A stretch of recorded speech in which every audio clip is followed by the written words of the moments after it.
Filipenses 2, 3. Amém? Glória a Deus. A gente teve que inverter um pouquinho a ordem aí, né? Eu ia ser o último preletor da Semana da Família, né? E não era nem, era só por uma questão logística. O pastor prega domingo, para ele pregar segunda é mais difícil, né? Só que, infelizmente, a pastora Luciana, né? Ela perdeu um irmão lá no Rio de Janeiro. Aí ela teve que ir lá e a gente trocou. O pastor abre, a pastora Luciana fecha. Tá bom? Nessa hora é mais fácil a gente falar. Eu falei com o preletor de domingo, né? Foi bem mais fácil do que tentar encaixar os outros, né? Tá bom? Filipenses 2, versículos 3 e 4. Tá bom? Diz assim a palavra do Senhor: não façam nada por interesse pessoal ou vaidade, mas por humildade, cada um considerando os outros superiores a si mesmo, não tendo em vista somente os seus próprios interesses, mas também os dos outros. Amém? Tome seu assento, por favor. Concentre-se agora no que o Senhor tem a dizer ao seu coração. Amém? Nós vamos falar sobre unidade, né? Está na cara. O tema da nossa Semana da Família é unidade. E o foco principal é família. E quando a gente fala de família, a gente está falando daquele pessoal que mora lá na sua casa, sabe? Aquele pessoal que deixa a toalha em cima da cama, aquele pessoal que suja a vasilha e deixa lá em cima da pia. Estou brincando, não é assim não, né? É o pessoal diferente. Aquele pessoal que você come junto na hora do almoço, na hora da janta, né? Aquele pessoal que você dá boa noite na hora de dormir, ou bom dia na hora de acordar. Mas nós podemos também falar dos parentes próximos, aqueles que não moram na mesma casa que a gente, mas a gente tem uma grande consideração. E nós podemos ainda falar da família da fé. Então, todo mundo está arranjado aqui, amém? Glória a Deus. Nós cantamos aqui que nós somos um, nós cantamos aqui que nós somos um corpo, uma família, aleluia, glória a Deus, e hoje eu vou falar um pouquinho de família. E viver em família é um desafio. Por mais que você ama papai, mamãe, irmão, cônjuge, filhos, não é fácil viver em família. Por quê? Porque envolve pessoas diferentes, temperamentos diferentes, contextos sociais, às vezes diferentes, e habitando no mesmo teto, né? Sobre o mesmo teto. E o objetivo é viver em harmonia e paz. Eu já disse aqui algumas semanas atrás, né, que a família nasce no casamento. Gênesis 2, 24 diz: deixará o homem pai e mãe e unirá-se-á a sua mulher, tornando-se uma só carne. Então, família, casou, família. Quando marido e mulher dizem sim um para o outro, ali nasce uma família. Pastor, mas família não é só quando tem filho, não. Quando tem filho, aumenta a família, né? E esse negócio de uma só carne, eu gosto de ilustrar, talvez você já ouviu a ilustração, através da almôndega. Todo mundo já fez almôndega? Viu? Aí você pega que as duas almôndegas mais pequenininhas assim e junta as duas para ficar uma almôndega de respeito. Tá vendo? E aí depois que você coloca no fogo, não dá mais para você falar, essa aqui é a almôndega A e essa parte aqui é a almôndega B, porque misturou, não é mesmo? Já viu? E a ideia é essa. Já viu que quando o casamento vai passando, chega um momento que o marido e mulher ficam parecidos? Eles começam a ter decisão igual, eles começam a ter mania igual, e aí você não sabe onde começa um e onde termina o outro. E aí vem o filho, que vem a mistura dos dois, e fala assim, meu Deus, o que esse menino puxou? Parece que ele parece a mãe, mas ele também parece o pai. A ideia é essa. A ideia é essa, a ideia de se parecer, a ideia de passar adiante, né? E esse é o objetivo, né? Enquanto casais. E quando e é normal, né? A gente vê aquele casal que ele é um pouquinho diferente, já viu? Um é bem esquentado e o outro é bem pacífico, né? Aí a gente fala que é a tampa e o balaio, não é assim? Porque para dar um equilíbrio. E às vezes é bom ter as coisas separadas assim, para ter esse equilíbrio, para ter aquela mescla, né? Isso é legal. Mas existem algumas coisas que não pode ser diferente. Algumas coisas que só vão dar certo se forem iguais, se forem unidos. Amém? Então, permita-me fazer um breve resumo dos versículos que antecedem. A gente leu o versículo 3 e 4, mas o versículo 1 e 2, ele vai falar sobre os requisitos da unidade. Se você quiser saber mais, depois você lê o livro lá, A Arte de Servir, tem um capítulo falando só desses primeiros 4 versículos, tá bom? Mas, resumindo aqui o versículo 1 e 2, nós podemos dizer que o primeiro aspecto para que haja unidade é que nós estejamos em Cristo. Amém? Se nós estamos em Cristo, nós já temos o pré-requisito principal, nós temos a base para estarmos unidos. Amém? Por quê? Porque Jesus é o que nós temos de mais importante. Amém? Amém? Eu lembro de uma frase que o pastor Neil Barreto falou no Comep, né, que fez bastante sucesso. Disse que a coisa principal é você fazer da coisa principal a coisa principal. E a coisa principal é Jesus. Nós temos que ter concordância nisso, amém, irmãos? Amém. Logo, se não houver concordância em relação ao estar em Cristo, é o que nós chamamos de jugo desigual. O que vem a ser o jugo desigual? Sempre que um rapaz começa a namorar uma menina que não é da igreja, já viu? Ou então, quando a menina começa a namorar um rapaz que não é da igreja, a gente fala, ó, você está em jugo desigual. E o que significa isso? O que isso quer dizer? A diferença o jugo desigual é a diferença em relação a algo que, em tese, é inegociável. Porque é o seguinte, que quem crê em Jesus, não tem como crer em Jesus mais ou menos. Ou você crê ou você não crê. E se você crê, Jesus é importante na sua vida, amém? Então, se você se une a alguém que não crê, alguma hora isso vai dar errado. Alguma hora isso vai ter problema. Só que a gente vai falar de casal de namorado, porque geralmente é quando isso acontece, eles estão tão apaixonados que eles não percebem as diferenças. Eles não percebem que lá na frente isso aí vai trazer problema. Por quê? Porque um fica esperando o outro ceder. Né? E aí talvez nessa, né, um vai visitar a igreja do outro, a religião do outro, o outro vai visitar a religião do um, e por enquanto está namorando, está tudo dando certo. Só que se as coisas evoluírem, a tendência é que lá na frente venham conflitos. E não é qualquer conflito, não. Veja bem, até quando a gente pode ter uma tolerância em relação a uma fé diferente? Imagine, por exemplo, quando nascem os filhos. E aí, qual vai ser a criação dos filhos? Baseado na fé do papai ou da mamãe?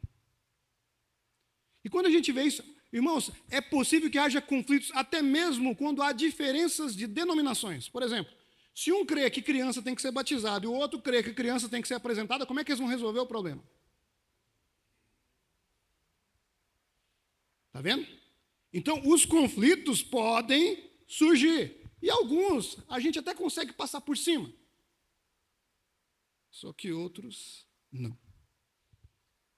Quando eu comecei a namorar com a Sara, a gente era de igreja diferente, da mesma denominação, mas era de igreja diferente. E mesmo sendo da mesma denominação, mesmo tendo a liturgia do culto bem parecida, havia alguns conflitos. Mas na nossa avaliação eram conflitos fáceis de resolver. Não, nós vamos decidir. Quando a gente casar, a gente decide onde a gente vai ficar e resolve. Amém? E quanto mais o tempo passava, quanto mais chegava perto do casamento, mais a pressão aumentava. Assim, eita, vou ter que resolver esse problema.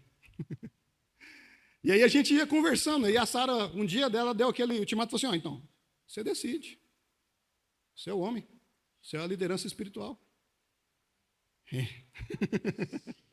Bravo demais, hein? Tá bom, vou decidir então. E aí, naquela altura a gente tinha três opções, eu diria. Nós poderíamos ficar na igreja onde eu congregava, poderia ficar na igreja onde ela congregava, ou a gente poderia ir para a terceira igreja, que o pessoal até queria que a gente fosse para lá. Mas aí a gente foi orar, foi pensar, e Deus deu uma direção para a gente. Eu entendi que o lugar onde ela estava, ela ia ficar mais feliz, e eu também seria feliz naquele lugar. Então a gente concordou, vamos ficar aqui na Jaiara. Por lá ficamos 10 anos, até a gente vir para a igreja do Dom Pedro II. Então perceba que, apesar de uma semelhança, uma pequena diferença trouxe algumas dificuldades, alguns conflitos que precisaram ser resolvidos. Imagina então quando há uma diferença de fé. Imagina quando um crê assim e o outro crê do outro jeito. Aí, meus irmãos, aí o negócio fica difícil. Imagina quando há uma sociedade entre um homem que crê em Deus e o outro homem que não crê em Deus. É complicado andar. Imagina se há uma diferença de visão em relação a uma viagem. Você vai chamar alguém para viajar e ele tem um plano de visitar todos os lugares possíveis. E o outro tem um plano de ficar quieto num lugar só. A viagem vai dar errado. Alguém vai ficar infeliz. Alguém vai ficar insatisfeito. Então, o que essa história tem a ver com o que eu vou falar? Que o ponto de partida da unidade está na concordância do que é principal, Jesus Cristo. E que mediante esse entendimento só existe uma forma de viver em unidade, combatendo os inimigos da unidade. Mas antes da gente falar nos inimigos, permita-me falar um pouquinho mais sobre diferenças. Todos nós somos pecadores por natureza, não é mesmo? Você está sentado perto de algum anjo aí do lado aí, perto de algum santo? Não? Todo mundo pecador, né? Igual quem está falando. Todo mundo pecador, todo mundo vacilão, todo mundo já errou, né? E, de fato, isso é algo que nós temos em comum. Só que se não bastasse a gente ser pecador, a gente ainda é diferente. Existem diferenças de todo jeito. Nas últimas semanas eu tenho estudado um pouquinho sobre os temperamentos, os 4 temperamentos, já viu? Tem lá o fleumático, colérico, melancólico e sanguíneo. E aí eu comecei a estudar junto com a Sara, a gente começou a fazer uma avaliação lá em casa.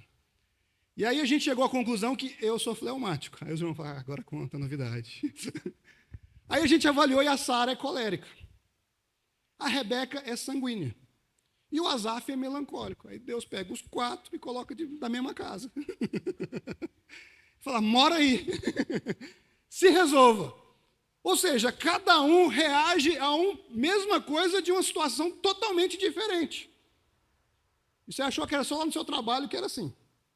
Era só lá no seu trabalho que o pessoal pensava diferente, tinha temperamento diferente. Não, em todo lugar, inclusive dentro de casa. Então, cada um tem um modus operandi. E Jesus vai mostrar para a gente, ao longo de sua trajetória, que ele gosta de fazer essas coisas. Se você vai olhar para os discípulos de Jesus, você vai ver um cara chamado Simão, que o sobrenome dele, o Zelote. Sabe o que era o Simão, o Zelote? É aquele que matava só para ver o tombo. Eram os revolucionários. Eram os que queriam derrubar o Império Romano. E no mesmo time tinha um tal de Mateus, o publicano. E quem que era o Mateus, o publicano? Era o pessoal pró-governo. Era o pessoal que estava do lado dos romanos. Então, imagine Jesus chamando um petista e um bolsonarista para ser discípulo dele. Era isso que estava acontecendo. Aí um outro falou assim, como é que pode? É porque estava seguindo Jesus, gente. Aí que está o segredo de tudo. Então, Jesus gosta de colocar os diferentes no mesmo barco. E o que une eles é porque todos estão alinhados em um só propósito. Qual é o propósito? Servir ao Senhor. Então, o que vai nos ajudar na unidade é se nós estivermos unidos num só propósito. Servir ao Senhor. Amém? Isso aí já ajuda bastante, amém? Da mesma forma, nós compreendemos que nós fomos chamados para servir, amém? Mais um spoiler do livro aí, ó. Chamados para servir, arte de servir, entendeu? Então, beleza, nós fomos chamados para servir. E nós servimos a Deus servindo o próximo. Amém? Ponto. E nessa trajetória toda tem algumas coisas que podem nos atrapalhar, mas, por outro lado, tem algumas coisas que podem nos ajudar. Se nós olharmos a continuação do texto que nós lemos, versículos 5, 6, 7, 8, vai dizer assim, ó, e tende o mesmo sentimento que houve em Cristo Jesus, que mesmo sendo Deus, não usou como usurpação ser igual a Deus, mas se esvaziou até a morte, morte de cruz, e vai falar o quê? Da humildade de Jesus. Vai falar que o segredo da unidade é que todos nós estejamos dedicados em seguir o exemplo de Jesus, amém? Glória a Deus. Mas antes de chegar em Jesus, aí aparecem os inimigos. E agora é onde eu quero gastar mais tempo nessa noite. É falando sobre os inimigos da unidade. O que atrapalha as pessoas de andarem junto? O que atrapalha as pessoas de serem um? O que atrapalha as pessoas de terem uma caminhada lado a lado? A primeira coisa que nos atrapalha chama-se egoísmo. Fala comigo assim, egoísmo. Não, bate no peito e fala assim, ó, egoísmo, egoísmo. Todos nós temos um pouquinho, gente, infelizmente. Vem na parte do DNA do pecado. E aí eu te pergunto, você se acha uma pessoa egoísta? Tem gente que está olhando para mim assim, eu não, pastor, eu sou egoísta não. Outro fala assim, eu sou e orgulho disso.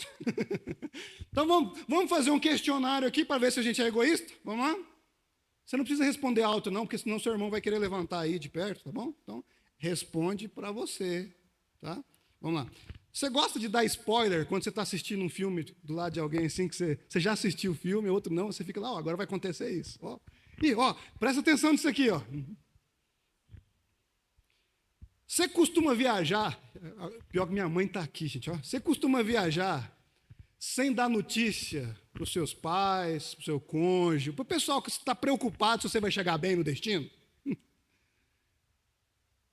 Porque quando eu viajo, né, às vezes pregando, aí minha mãe fala assim, ei, chegou bem, só que eu vou responder ela no outro dia, 10 horas da manhã. Esse é eu, tá? Não é você não, sou eu. Bom? Você compra coisas na promoção, só que em segredo. Vou contar para ninguém comprar o mesmo negócio que eu. Para ninguém ter o mesmo item que eu. Será? Por acaso você usa indevidamente as vagas para idoso e para deficiente físico? Ou então você para o carro na esquina, assim, ó.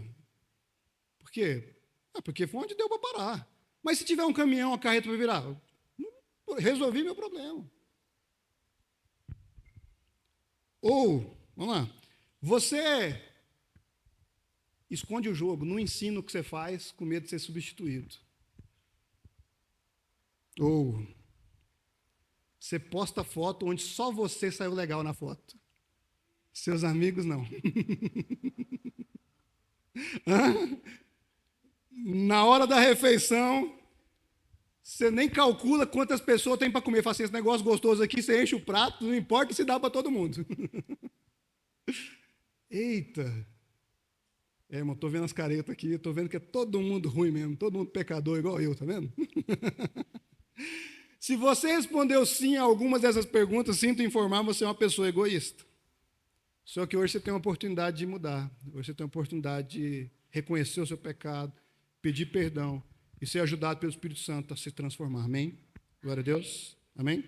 Quando Paulo escreve aos Filipenses aqui, não façam nada por interesse pessoal, ele está confrontando a ideia de que um verdadeiro cristão não deve ser egoísta. Como assim? Porque o egoísmo impede que o bem comum reine.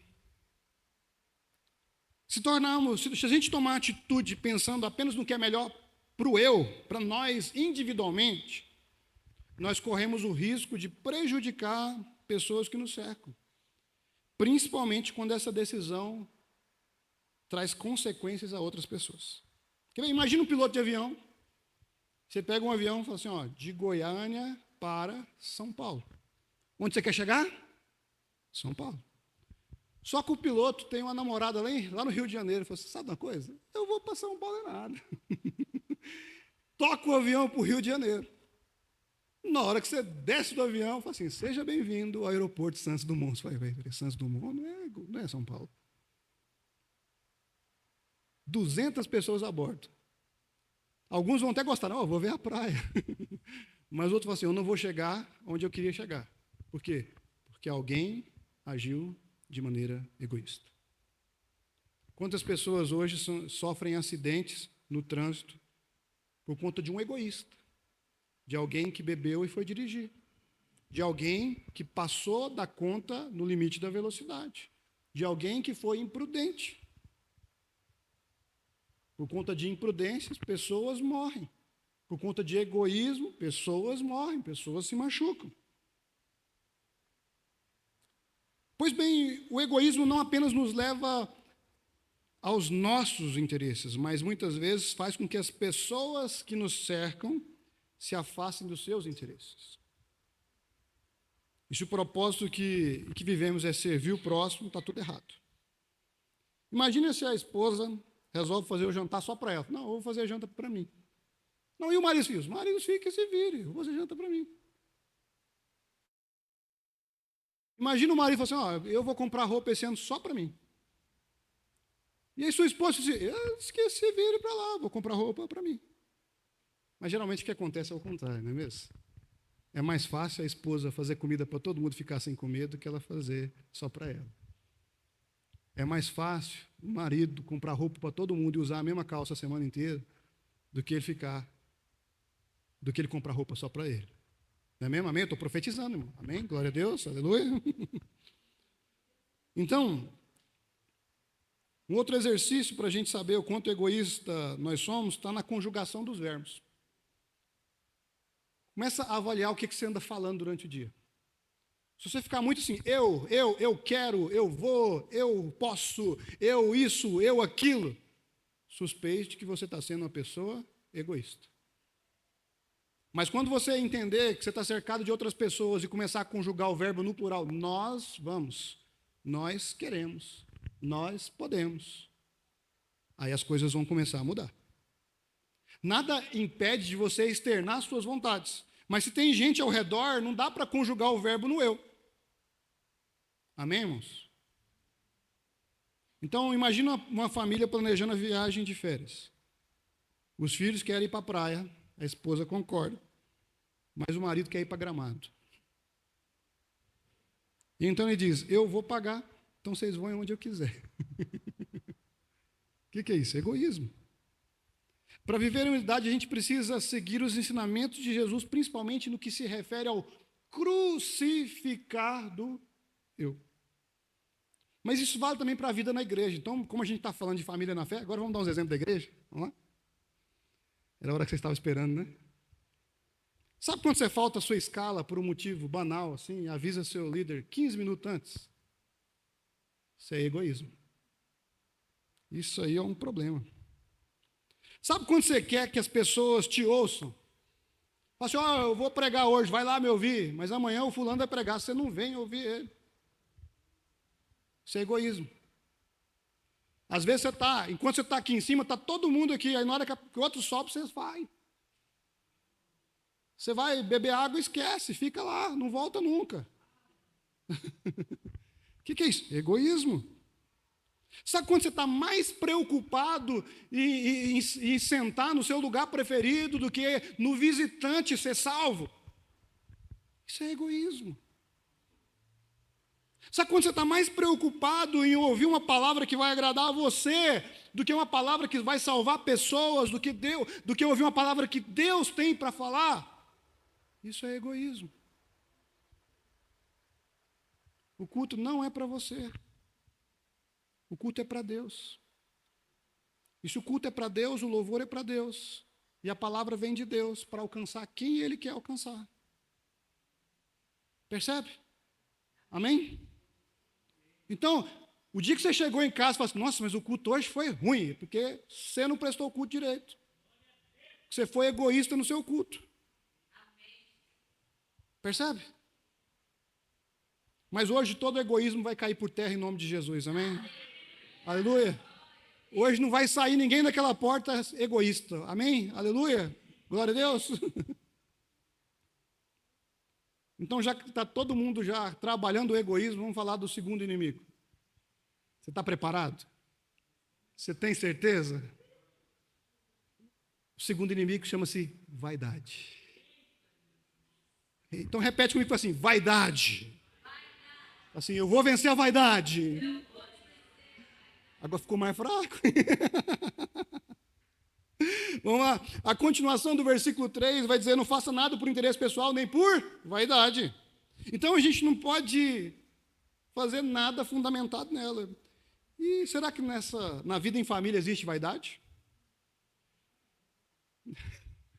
Vaidade é a necessidade de ostentar, de exibir, de vangloriar.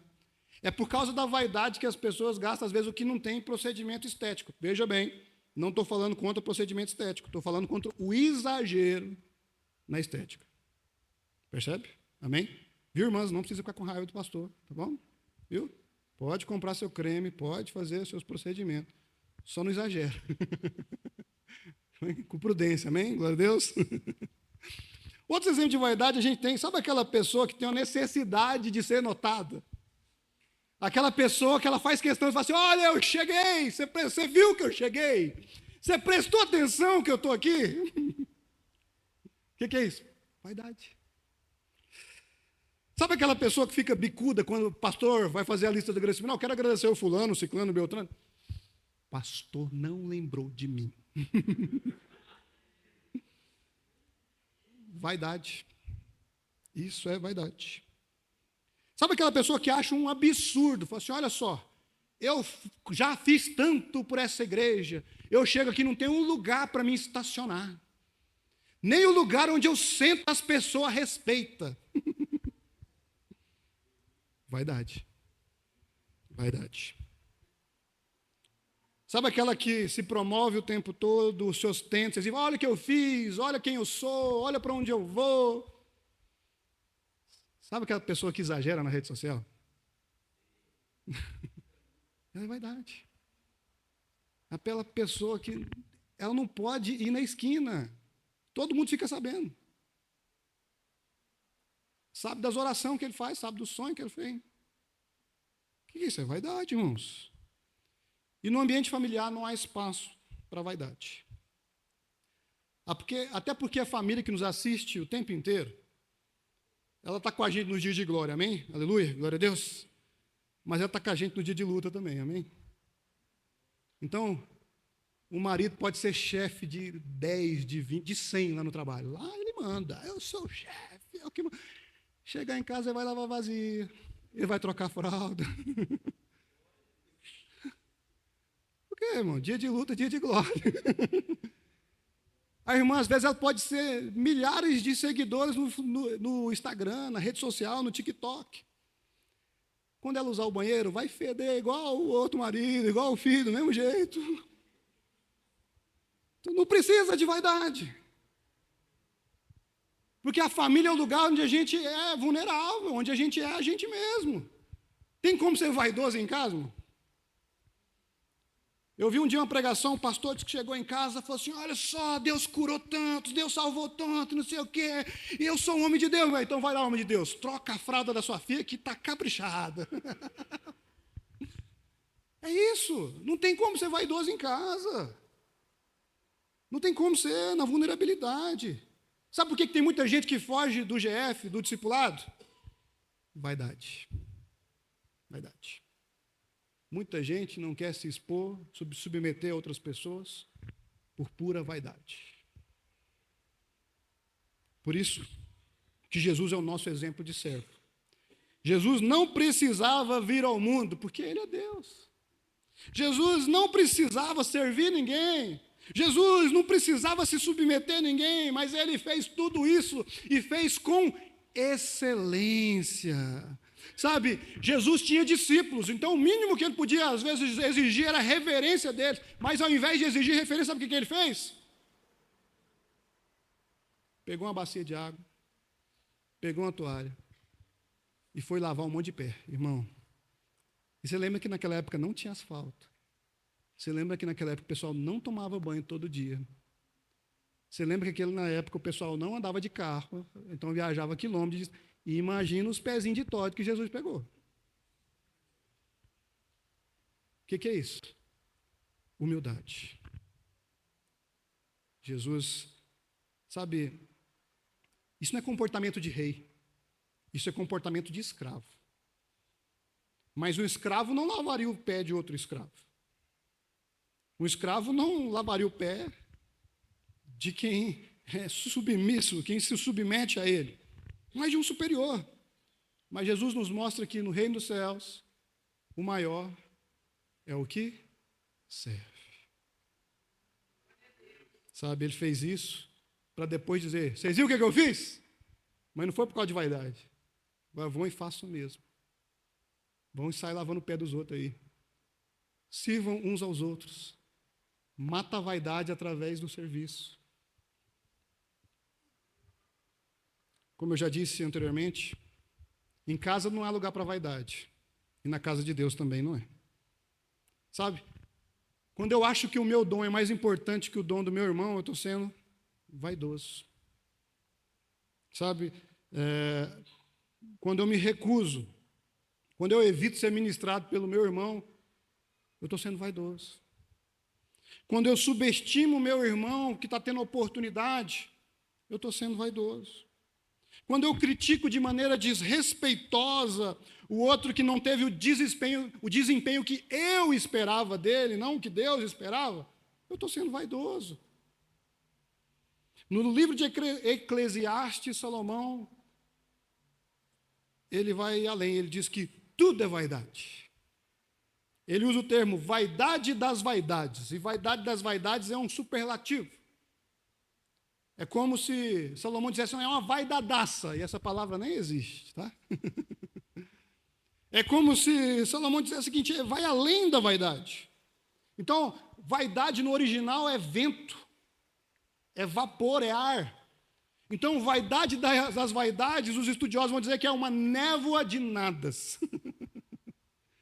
É um monte de ar. Então, a vaidade não nos leva a lugar nenhum. Sabe, ninguém chegou longe porque era vaidoso. Pelo contrário, ela vai impedir que a gente chegue onde a gente quer chegar. A unidade. Por isso ela deve ser combatida a todo custo. Amém, irmãos? Inclusive, juntar os dois inimigos, egoísmo e vaidade, é uma mistura terrível. Sabe o que vira quando junta egoísmo e vaidade? Ódio. Se o amor é demonstrado por meio da renúncia, o ódio é demonstrado por meio do egoísmo e da vaidade. Nós podemos ainda conhecer o ódio através de outros elementos, como mágoa, rancor. Você já conversou com alguém amargurado? Aquela pessoa azeda, aquela pessoa mal amada. Irmão, é difícil demais conversar com gente assim. Só reclama. É só angústia. É só tribulação. Como bem diz, a mágoa é um veneno que eu tomo querendo que o outro morra. Então, guardar mágoa só faz mal. Não nos leva a lugar nenhum. Eu estou lendo um livro esses dias, chama-se Um Dia Sem Odiar, do Davi Lago, que vai estar aqui quarta-feira, e do professor Marcelo Galupo. E nesse livro eles abordam que a raiva, o ódio, ele não faz mal só para as emoções, ele faz mal para a mente, faz mal para o corpo. As pessoas adoecem de raiva, adoecem de tanto odiar, de tanto guardar mágoa. E o que tem de crente amargurado? Misericórdia. Parece que é até contraditório, crente amargurado. Parece não, é. Crente rancoroso, não cabe no papel. Eu conheço pessoas que foram feridas pela liderança, mas eles guardaram tanta raiva, tanto ódio, tanta mágoa, tanto rancor, que eles não conseguem nem olhar na cara desses líderes. Mudaram de igreja, mudaram de líder, mas não resolveram a situação do passado. Carregam mágoa, ódio, rancor. E o que dizer das inimizades na família? Será que Deus se agrada disso? Será que a gente não pensa, o que Deus pensa de quando eu guardo mágoa do meu irmão, da minha irmã, do meu parente, do meu pai, da minha mãe, dos meus filhos? Como pai de menino, hora ou outra eu tenho que assistir um filme de super-herói, né? Eu conheço vários super-heróis por causa do Asaf. E como pai de menina, eu tenho que assistir filme de princesa. Então também conheço algumas princesas por causa da Rebeca. E aí um dia a gente foi assistir um filme chamado Encanto. Aqueles filmes de cantoria, sabe? Trocentas músicas.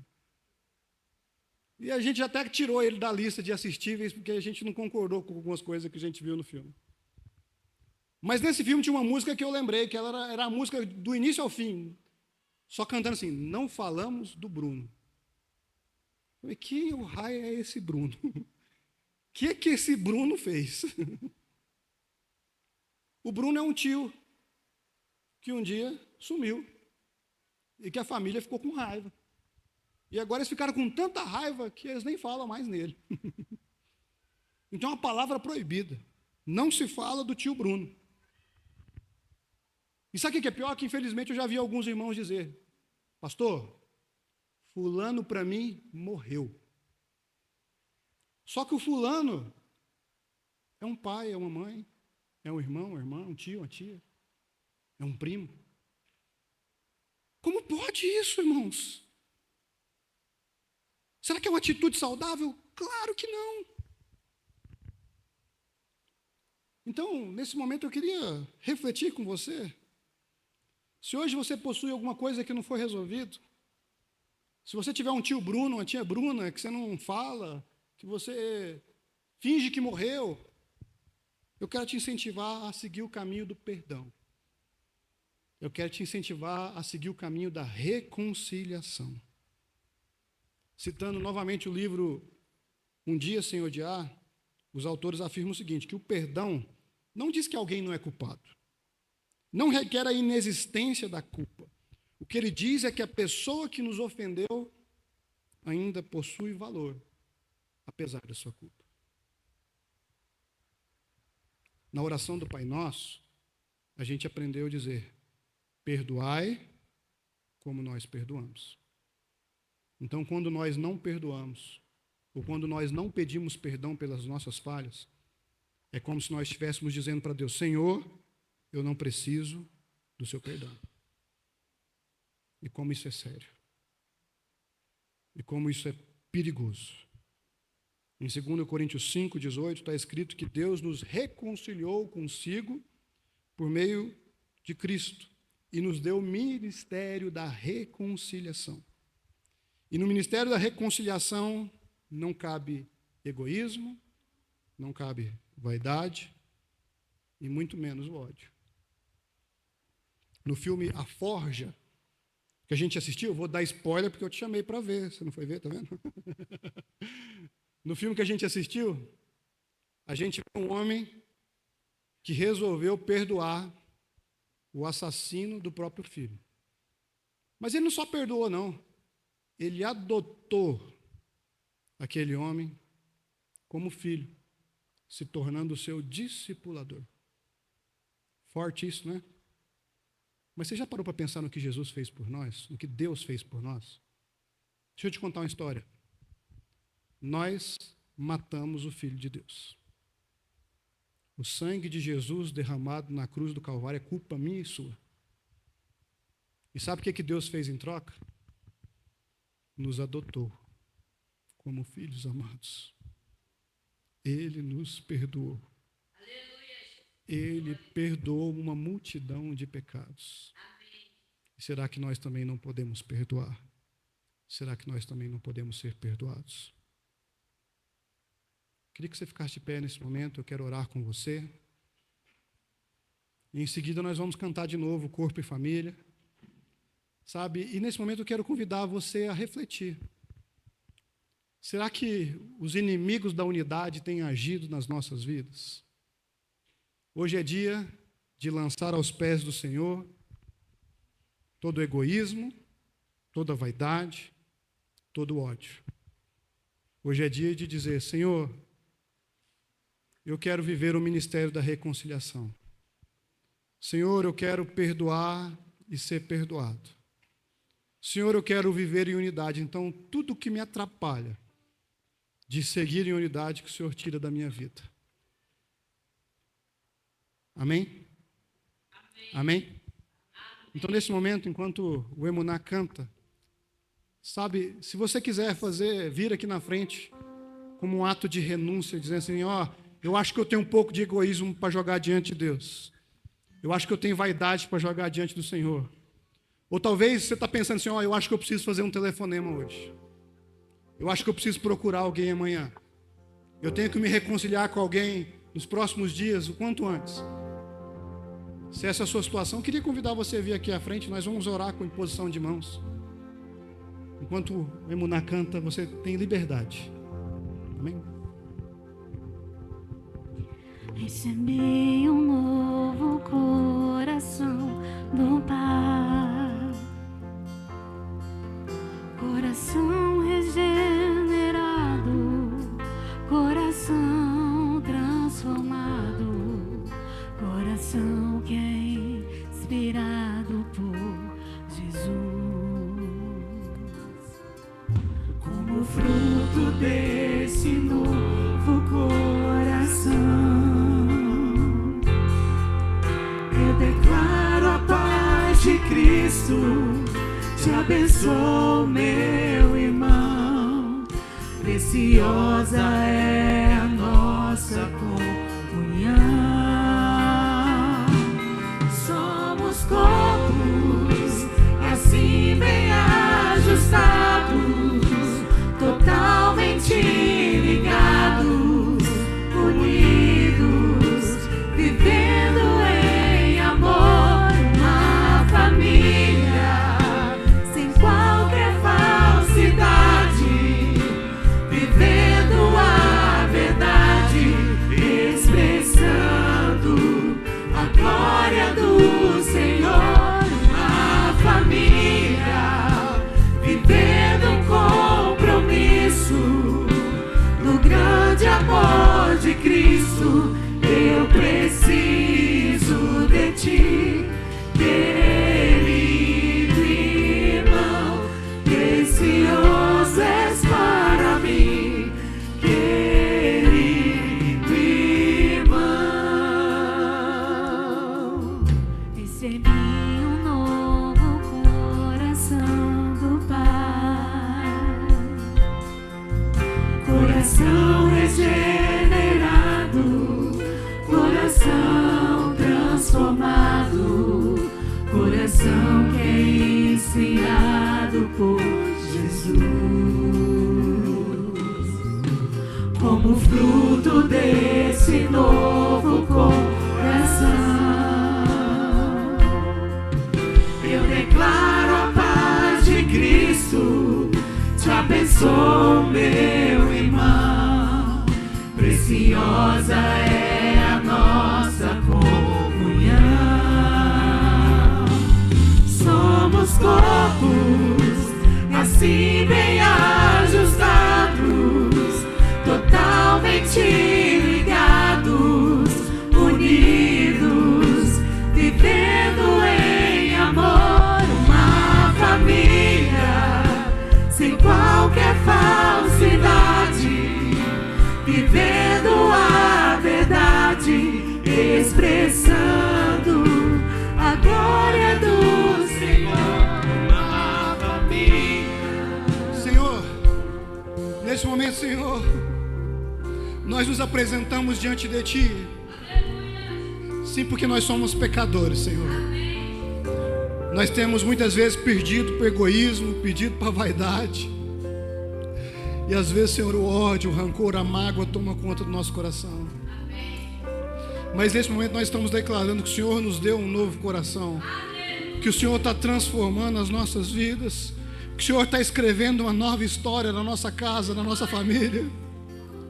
Então, Senhor, nos ajude a viver em unidade, nos ajude a viver a renúncia, nos ajude, Senhor, a viver em humildade. Sim, Senhor, que nós possamos contemplar os Teus planos, os Teus propósitos, para que a nossa casa seja um ambiente de paz, de amor, de alegria, porque o Senhor se faz presente. Sim, Senhor, nós confiamos no Senhor e Te pedimos, leva embora tudo que não vem de Ti, leva embora tudo aquilo que nos atrapalha de sermos um. Assim nós oramos, Senhor, em nome de Jesus. Amém. todos, assim bem ajustados, totalmente